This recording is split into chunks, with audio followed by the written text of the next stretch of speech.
Deus tem planos para cumprir em nossas vidas. Essa é a mensagem de toda a Bíblia e é isso mesmo que estamos estudando aqui no Encontro com a Palavra, escrito pelo pastor Dick Woodward e narrado pelo pastor Edson Bruno. Fique atento a mais um programa que o Ministério Cooperativo Internacional leva a você. Com você agora, pastor Edson Bruno.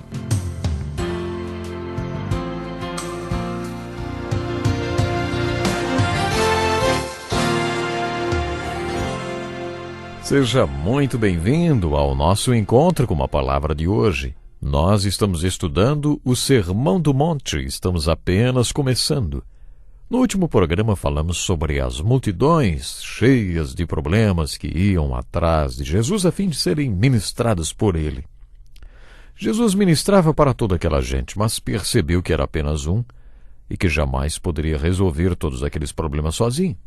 E eu tenho certeza que o que Jesus queria mesmo era dar oportunidade a todos que estavam ali à sua volta, os discípulos, dar oportunidade a eles para também fazerem alguma coisa, assim como ele dá oportunidade a nós hoje.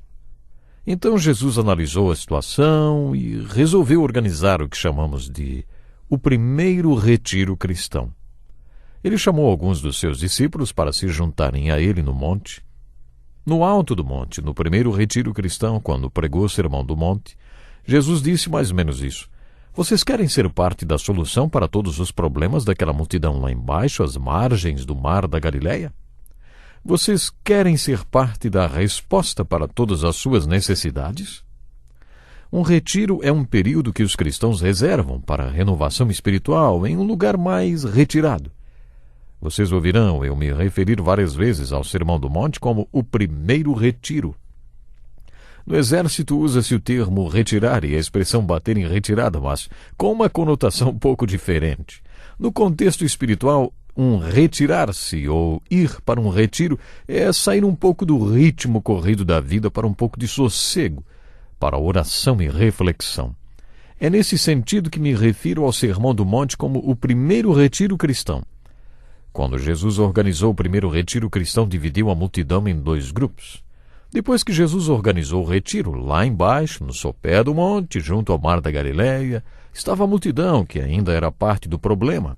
Mas lá em cima, no alto da montanha, no retiro que Jesus organizou, estavam aqueles que atenderam ao convite de Jesus e que gostariam de ser parte da solução para todos os problemas dos que estavam lá embaixo. Ao apresentar esse ensino de Mateus, capítulo 5, 6 e 7, Jesus lança um desafio. E o desafio é: você é parte do problema ou da solução?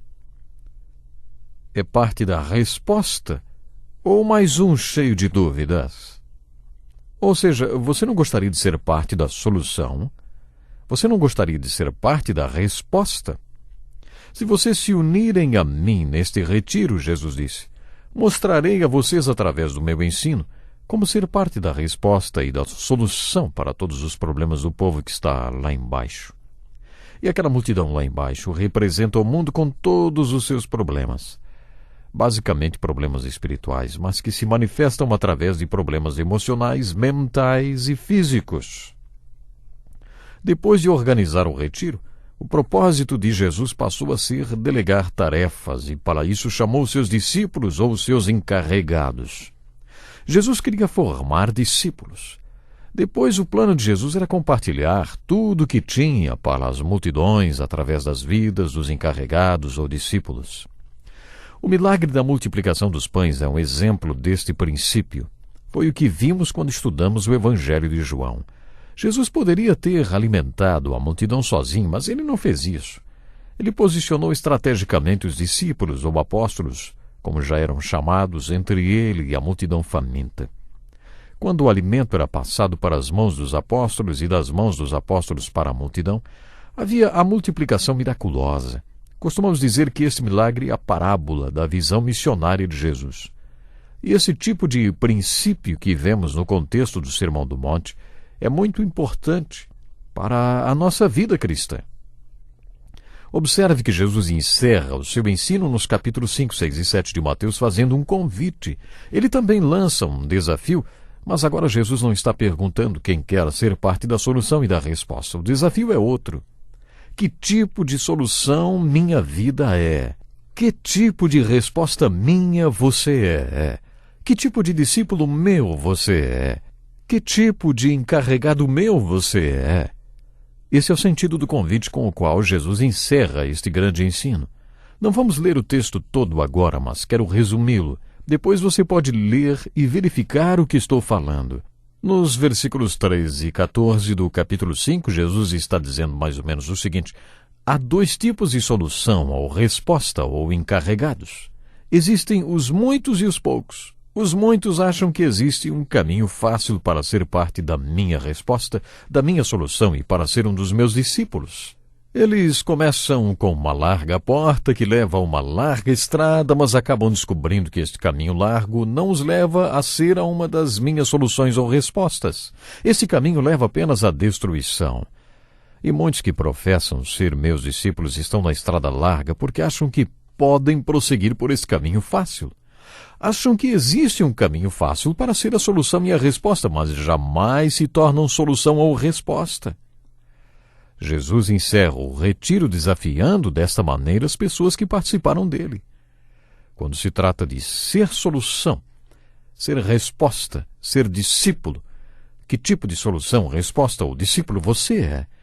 Você é um dos muitos que acham que existe este caminho fácil? Ou você é um dos poucos? Jesus falou que há o grupo dos poucos, a minoria comprometida, que sabe que para ser solução e resposta de Jesus para o mundo, é preciso passar por uma porta estreita. Depois desta porta estreita, um caminho difícil de disciplina. Aqueles que o descobrem tornam-se resposta e solução e verdadeiros discípulos de Jesus. Por isso, o desafio de Jesus é: você é um dos muitos ou um dos poucos? Isso tem a ver com o tipo de discípulo que você é. Há ainda uma outra parte do convite de Jesus no final do capítulo 7 de Mateus que envolve ser falso ou verdadeiro. Não era nenhuma surpresa para Jesus que houvesse na igreja uma mistura de pessoas. Ele mesmo ensinou isso com a parábola do joio. Jesus contou que o pai plantou trigo no campo, que é o mundo, mas o inimigo plantou joio no meio do trigo. Jesus ensinou esta parábola no capítulo 13 de Mateus. O reino dos céus é como um homem que semeou boa semente em seu campo. Mas enquanto todos dormiam, veio seu inimigo e semeou o joio no meio do trigo e se foi. Quando o trigo brotou e formou espigas, o joio também apareceu. Os servos do dono do campo dirigiram-se a ele e disseram: o senhor não semeou boa semente em seu campo? Então de onde veio o joio? Um inimigo fez isso, respondeu ele. Os servos lhe perguntaram: o senhor quer que o tiremos? Ele respondeu: não, porque ao tirar o joio vocês poderão arrancar com ele o trigo. Deixem que cresçam juntos até a colheita. Então direi aos encarregados da colheita: juntem primeiro o joio e amarrem-no em feixes para ser queimado. Depois juntem o trigo e guardem-no no meu celeiro. Portanto, para Jesus não é nenhuma surpresa encontrar alguns falsos e outros verdadeiros entre os que professam ser seus discípulos. No final do convite, na conclusão do retiro, no capítulo 7 de Mateus, encontramos um desafio. Você é uma solução minha, falsa ou verdadeira? Você é uma resposta minha, falsa ou verdadeira? Você é um discípulo meu, falso ou verdadeiro? O resto do capítulo 7 enfoca a terceira parte do convite de Jesus. Acompanhe comigo este convite. Existem muitos que falam, mas poucos que fazem. Poucos que realmente fazem a minha vontade e a vontade do Pai. Muitos dirão para mim naquele dia: Senhor, Senhor. E eu direi a eles: nunca os conheci, afastem-se de mim, vocês que praticam o mal. Essas são algumas das palavras mais impressionantes da Bíblia. No dia do julgamento, as pessoas virão até Jesus achando que fizeram obras maravilhosas, mas para Jesus dirá que elas praticaram o mal. E aí lhes dirá: nunca os conheci. Na verdade, vocês não estavam fazendo a minha vontade, nem a vontade do Pai. Vocês só falavam. Muita gente acha que o reino de Deus, ou a igreja de Cristo, ou a causa de Cristo é uma questão de semântica teológica. Basta dizer o que é certo e concordar em como dizer e tudo está resolvido. Na terceira parte do seu convite, Jesus pergunta: você é um dos que falam ou um dos que fazem? Será que você só tem blá blá blá religioso? Ou será que, pela graça de Deus, você é um dos que realmente fazem a vontade do Pai revelada através de Jesus Cristo, hein? Já fiz essa citação para você algumas vezes em nosso programa, mas vou repetir. Praticamos aquilo em que realmente cremos, o resto não passa de discurso religioso. É neste espírito que Jesus encerra o seu ensino chamado Sermão do Monte. Muito bem. Esse é o contexto do Sermão do Monte, o contexto no qual este ensino tão importante de Jesus foi dado. Vamos enfocar o conteúdo dele e também dar a você uma visão panorâmica dele no próximo programa. Antes de examinarmos o conteúdo do que Jesus ensinou no primeiro retiro cristão, era necessário conhecer o contexto em que ele foi dado. O grande desafio para você e para mim é: você é parte do problema ou parte da solução?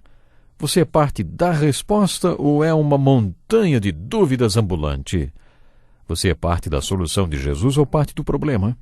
Você é parte da resposta que Jesus trouxe ao mundo ou apenas mais uma dúvida? Esse é o grande desafio que encontramos quando consideramos o contexto do Sermão do Monte. Lembrem-se que todo o ensino dos capítulos 5, 6 e 7 de Mateus foi dado neste contexto. Devemos ter esta perspectiva. Nunca perca de vista a multidão tão necessitada descrita no capítulo 6 de João e no capítulo 3 de Marcos e também no final do capítulo 4 de Mateus, porque todo o ensino do Sermão do Monte foi dirigido para ela através dos discípulos, dos encarregados de Jesus. Todos os problemas das multidões representam os problemas deste mundo e as pessoas deste mundo. De acordo com Mateus, a primeira coisa que Jesus fez no início do seu ministério público foi organizar este retiro, no qual ele recrutou as pessoas, soluções e respostas que seriam a sua solução e a sua resposta para todos os problemas das multidões do mundo. E a gente acaba indo para a mesma situação, o mesmo panorama, a qual fechamos o último programa, você deve estar lembrado. O objetivo de Jesus era levar paz para o coração de cada um naquela grande multidão. O objetivo de Jesus era levar saúde, segurança, alegria. Sempre este será o objetivo do Senhor Jesus Cristo. No próximo programa, vai ser muito importante a sua audiência, porque nós vamos já começar a meditar de uma forma mais profunda no ensino de Jesus através do Sermão do Monte. Deus lhe abençoe grandemente e até lá. Que lição importantíssima! Obrigado, Pastor Edson Bruno. Prezado ouvinte, coloque em prática o que você ouviu aqui. Sem dúvida, sua vida será grandemente abençoada. Este é um estudo escrito pelo Dr. Dick Woodward, na voz do Pastor Edson Bruno. Escreva-nos e solicite o material. Nosso endereço é Encontro com a Palavra, Caixa Postal 2011, CEP 89201-970, Joinville, Santa Catarina. Até o nosso próximo Encontro com a Palavra.